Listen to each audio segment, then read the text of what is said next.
রাধে রাধে বন্ধুরা, সুপ্রভাত। তোমরা সবাই কেমন আছো? আশা করছি তোমরা সবাই খুব ভালো আছো, আমিও খুব ভালো আছি। তো আজকের ব্লগ ভিডিও আমার ছেলেদেরকে দিয়ে স্টার্ট করলাম।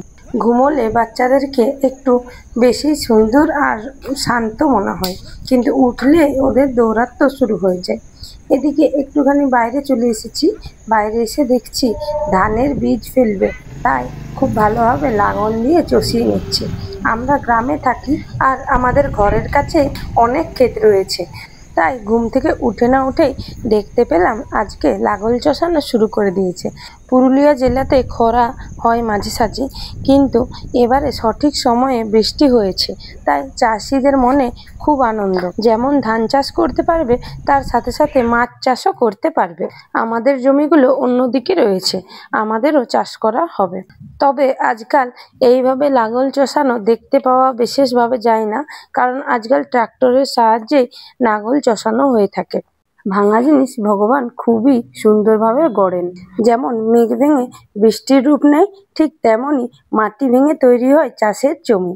আবার যদি ভেবে দেখি, বীজ ভেঙেই কিন্তু নতুন চারা গাছের সৃষ্টি হয়। ঠিক তেমনি মানুষ যদি কোনো কষ্টে ভেঙে পড়ে, নিশ্চয়ই ভগবান তাকে আরো সুন্দর করে গড়বে।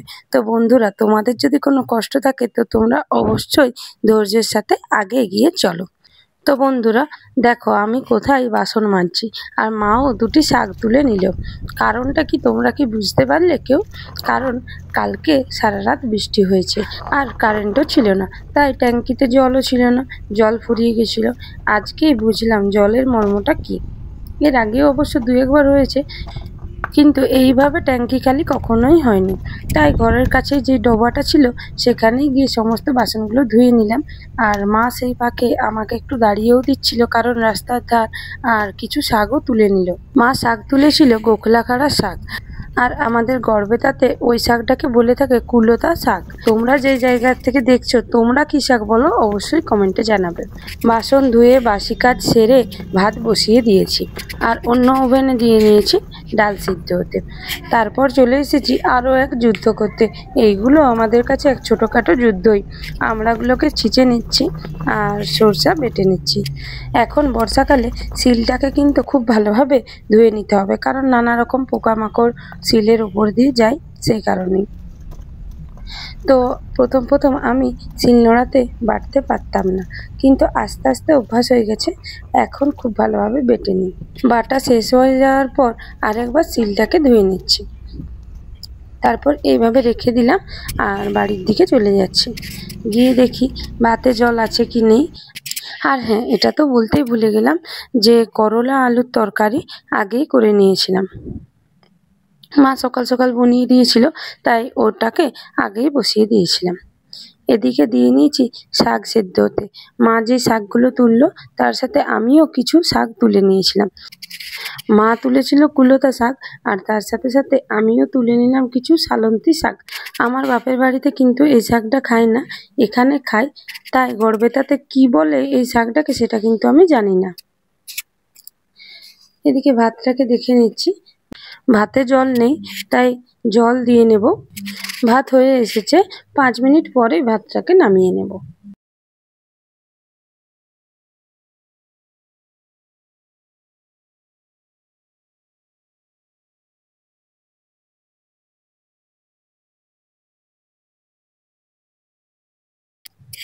এই শাকটাতে রসুন দিলে খুবই ভালো হয়, কিন্তু আজকে আমি দেব না, কারণ বাবা বলছে আজ থেকে বাবা মঙ্গলবার করবে আর নিরামিষ খাবে। বাবা তো প্রথমে বলছিল ভাতই খাবে না, তারপরে মা বলছে না, তুমি নিরামিষ ভাত তরকারি খাও। তখন থেকে বাবা বলছে ঠিক আছে, তাহলে নিরামিষ ভাত তরকারি খাবো। বন্ধুরা, তোমাদের আগেই জানিয়েছি, বাবা কিন্তু মাছ মাংস খেতে খুবই ভালোবাসে। তাও যে বাবার এইভাবে ঠাকুরের প্রতি শ্রদ্ধা দেখে আমাদের বাড়ির সকলের খুব ভালো লাগছে, আর তার সাথে সাথে আনন্দও হচ্ছে। এই কিছুক্ষণ হলো বাবা পুজো করে এসেছে, তাই বাবা এসে না এসেই বলছে আমাকে বৌমা একটু চা করে দাও।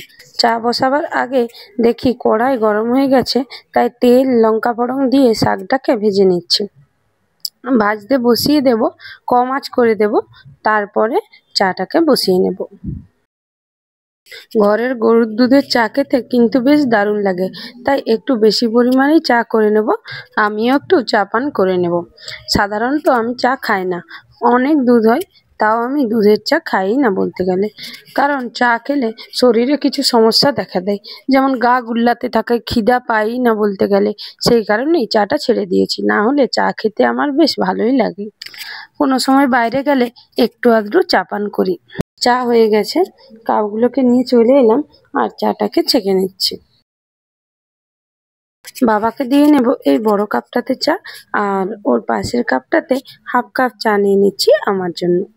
চা ছাঁকতে ছাঁকতে খেয়াল হয়ে গেল শাকের আঁচ কিন্তু বাড়ানো রয়েছে। চা করতে করতে আমার শাক ভাজাও হয়ে গেল, তাই আর দেরি না করে শাকটাকে তুলে নিচ্ছি। বাবাকে চাটা দিতে গেলাম, দেখি বাবা বাইরে চলে গেছে।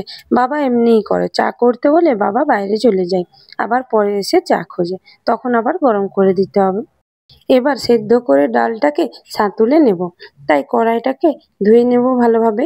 আজকে গরুর দুধটা গরম করা হয়নি, যেহেতু একদিকের উনানটাকে মুছেছি, তাই দুধটাকে গরম হতে দিয়ে নিচ্ছি।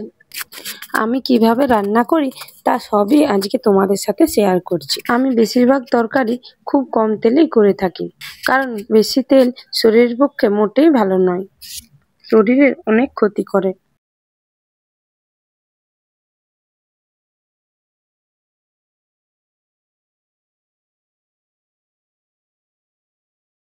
ডাল সাঁতলানোর জন্য কড়াইয়ে তেল দিয়ে নিচ্ছি, আর ফোড়ন হিসাবে দিয়ে নিচ্ছি শুকনো লঙ্কা।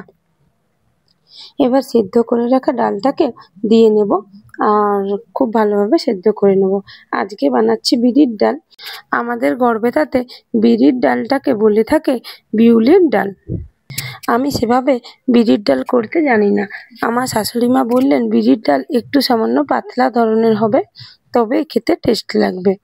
তো মায়ের কথা মতনই সরষার তেল আর লঙ্কা দিয়ে আজকের ডালটাকে তুলে নেব, আর একটু পাতলা করেই করব। এদিকে বরমশাই এসেছে, তাই বরমশাইকে একটু করলা আলুর তরকারি দিলাম, বললাম যে টেস্ট করে দেখো আর কেমন হয়েছে সেটা বলো। ডাল ফুটতে শুরু করেছে, আর একটুখানি পাতলা করে নেব। দেখো বন্ধুরা, বিউলির ডাল দেখতে কেমন, ঠিক এইরকম। আর এদিকে দুধ উথলে উঠেছে, তাড়াতাড়ি করে আমি গ্যাসটাকে অফ করে দিলাম, কারণ উথলে পড়লে সে এক একাকার কাণ্ড। মুছতে তো চারিদিক হবেই, তার সাথে সাথে পোড়া পোড়া গন্ধ উঠবে, তখন আবার বাড়ির সবাই জিজ্ঞাসা করবে কি পুড়লো কি পুড়লো, সে আরও এক সমস্যা। ডাল খুব ভালোভাবে ফুটে গেছে, এবার ডালটাকে অন্য পাত্রে আজার করে নিচ্ছি। এবার আমরা সর্ষেটা করে নেব। কড়াইয়ে খুবই অল্প পরিমাণে তেল দিয়ে নিচ্ছি, ফোড়ন হিসাবে দিয়ে নিলাম শুকনো লঙ্কা, আরও 1 চামচের মতো হলুদ গুঁড়ো দিয়ে নিলাম। হলুদটাকে এইভাবে হালকা করে ভেজে নিলে আর হলুদের গন্ধটা থাকে না। এবার আমড়াগুলোকে দিয়ে নিচ্ছি। সব আমড়াগুলোকে দিয়ে নেওয়ার পর হালকাভাবে ভেজে নেব। এবার অল্পখানি জল দিয়ে নেব, আর দিয়ে নেব সর্ষে বাটাটা। সর্ষের সাথে আমি 2টো লঙ্কা দিয়েছি, তোমরা যে যেমন ঝাল খাও ঠিক সেই হিসাবেই ঝালটা দেবে। আমড়া সর্ষে খেতে কিন্তু খুব সুন্দর লাগে বন্ধুরা, এখনই দেখতে কত সুন্দর লাগছে, আর খেতে আরও টেস্ট হয়। ভিডিও ক্লিপ নেওয়ার চক্করে আমি লবণ দিতেই ভুলে গেলাম, তারপরে আবার মনে পড়লো, আবার ঢাকা উঠিয়ে লবণ দিয়ে নিলাম পরিমাণ মতো। আমরা যেহেতু টক, লবণটা একটু বেশি পরিমাণেই লাগবে।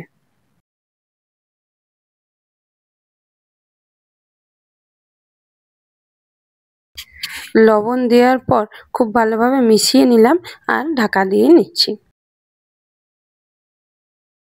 আমরা যতক্ষণে ফুটছে ততক্ষণ পর্যন্ত আঁচটা বাড়িয়ে রাখবো, তারপর কমিয়ে দেব। তো আলু আর কচু বোনানো রয়েছে, সেগুলোকে প্রেসার কুকারে দিয়ে নিচ্ছি, কারণ কচুটা সিদ্ধ হতে বেশ সময় লাগে। 1 চামচ লবণ দিয়ে খুব ভালোভাবে সেদ্ধ করে নেব।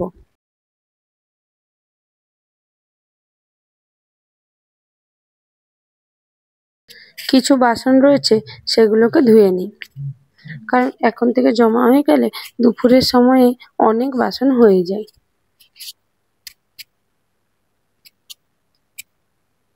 বাসনগুলো ধোয়া শেষ করে এবার ভাবলাম স্নান করতে যাব। তখন বাবা ডাক দিলেন, বললেন যে আমাকে একটু ছাতু দাও। আমিও কোনো টিফিন করিনি, আমিও ছাতু টিফিন করে নেব।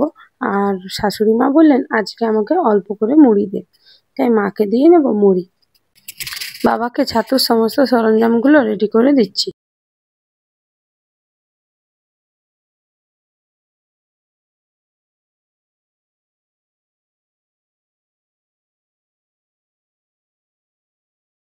বাবাকে যখন খাবার দিচ্ছি, বাবা তখন আমার ছেলেদের নিয়ে কথা বলছিল।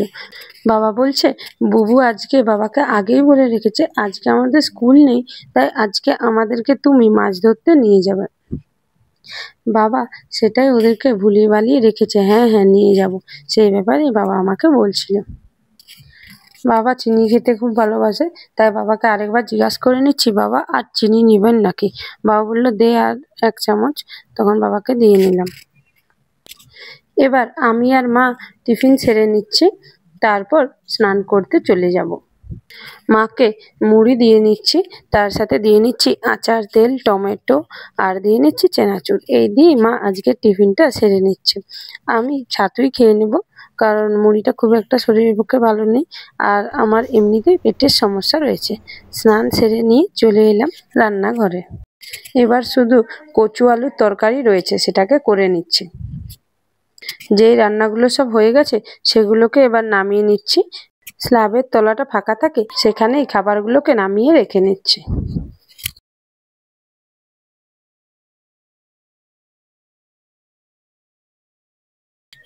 এবার শুধু কচুর তরকারিটা রয়েছে, তাহলে আজকের মতো রান্না শেষ। রান্না শুরু করার সময় মাথাটা ঘোরাতে থাকে যে কতক্ষণে শেষ হবে। রান্না হয়ে গেলে এক আলাদাই শান্তি আসে, কারণ রান্না না শেষ করতে পারলে আমার বড়মশাই খাবার খেয়ে যেতে পারবে না, অফিসে চলে যেতে হবে সময় মতো। তাই রান্নাটা শেষ হলে একটা আলাদাই শান্তি। সেদ্ধ করে রাখা আলু আর কচুটাকে প্রেসার কুকার থেকে ঢেলে নিচ্ছি। কড়াইয়ে খুবই অল্প পরিমাণে তেল দিয়ে নিয়েছি, আর ফোড়ন হিসাবে দিয়ে নিয়েছি গোটা জিরা আর শুকনো লঙ্কা, আর দিয়ে নিচ্ছি কেটে রাখা টমেটো। টমেটোটাকে একটু ভেজে নিচ্ছি। তারপর হলুদ গুঁড়ো, জিরে গুঁড়ো আর লঙ্কা গুঁড়োর একটি মিশ্রণ তৈরি করে নিচ্ছি। এবার সেটাকে তেলে দিয়ে নেব আর খুব ভালোভাবে কষিয়ে নেব।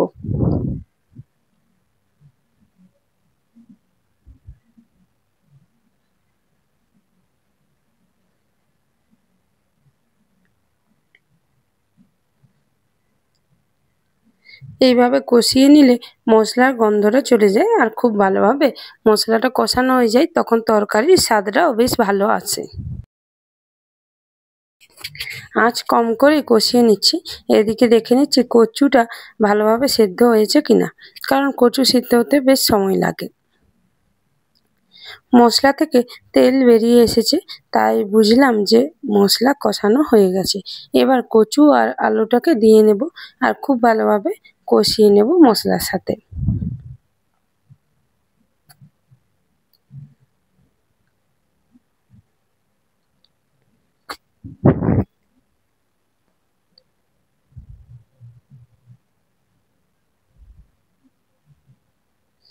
মশলার সাথে কষাতে কষাতে পরিমাণ মতো লবণ দিয়ে নেব।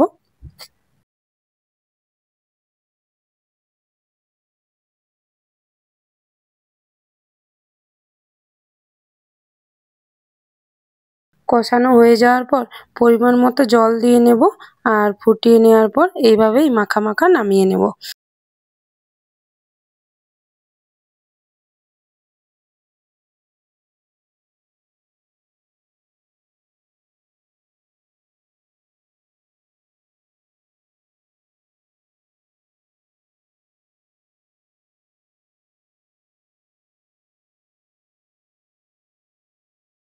কচুর তরকারি কমপ্লিট হয়ে গেল, এবার গ্যাসটাকে অফ করে দিচ্ছি। দুপুরের খাওয়া দাওয়া সেরে নিলাম। দুপুরে একটু রেস্ট নিয়েছি, তারপর আজকে চলে যাচ্ছি শাক তুলতে। আমি কোনোদিন শাক তুলিনি, এইখানে এসেই অল্প স্বল্প শাক তুলতে শিখে গেছি। এখানে সালন্তি শাক পাওয়া যায়, তো সালন্তি শাক আমাদের গড়বেতাতে কিন্তু কেউ খায় না, তাই জানি না আমাদের গড়বেতাতে সালন্তি শাককে কি বলে। নিয়ে চলে গেলাম শাক তুলতে। এখানে সালন্তি শাক সবারই খুব প্রিয়, তাই অন্যান্য শাকের থেকে বেশি সালন্তি শাক তুলে নিচ্ছি। এখানে কিছু শুশনি শাক রয়েছে, শুশনি শাকগুলোও তুলে নিচ্ছি। 5 রকম শাক মিশিয়ে করলে শাকের টেস্ট আরও বেড়ে যাবে। আজকে শাক তুলতে এসেছি আমার ছোট কাকার মেয়ে অর্পিতার সাথে। অর্পিতাই একটু একটু ভিডিওগুলো করে দিচ্ছে। এখানে শাক তুলতে আমার কিন্তু বেশ ভালো লাগছে, কারণ শাক তোলার মজাটাই আলাদা। আর এইদিকে দেখো, যেখানে লাঙল চষা হচ্ছিল সেখানে ধান ছড়িয়ে দিয়ে গেছে, আর চারিদিকে ডাল দিয়ে ঘিরে দিয়েছে, কিছু পতাকাও দিয়ে দিয়েছে যাতে মানুষ বুঝতে পারে যে এখানে বীজ ফেলা হয়েছে। ধানের বীজগুলোকে কিভাবে ছড়িয়েছে দেখো, আর অল্প অল্প করে আশা করছি জলও দিয়েছে। এই ধান বীজগুলো থেকে কিছুদিন পরেই ধান চারা বেরিয়ে আসবে, সেই ধান চারাগুলোকে আবার সারা ক্ষেত জুড়ে ফাঁকা ফাঁকা করে লাগাবে। তো তোমাদের সাথে গল্প করতে করতে দেখো আমার অনেকগুলো শাক তোলা হয়ে গেছে। আমাদের এখানে কিভাবে ধান চাষ করা হয় সবই তোমাদের সাথে শেয়ার করব। তো যখন বাড়ি ফিরে আসছি তখন দেখি আমার ছেলেরা আর কাকুর ছেলেটা, এরা 3 জন মিলে জলের মধ্যে কি যেন ধরছে। ওদেরকে জিজ্ঞাসা করতে ওরা বললো মাছ ধরছি, ওদেরকে বকে তুলে দিলাম। আর এই দেখো বন্ধুরা, সন্ধে হয়ে গেছে, আর কোনো ট্রাক হয়তো ফেসে গেছে রেল লাইনে, তাই এত ট্রাকেদের ভিড় জমেছে।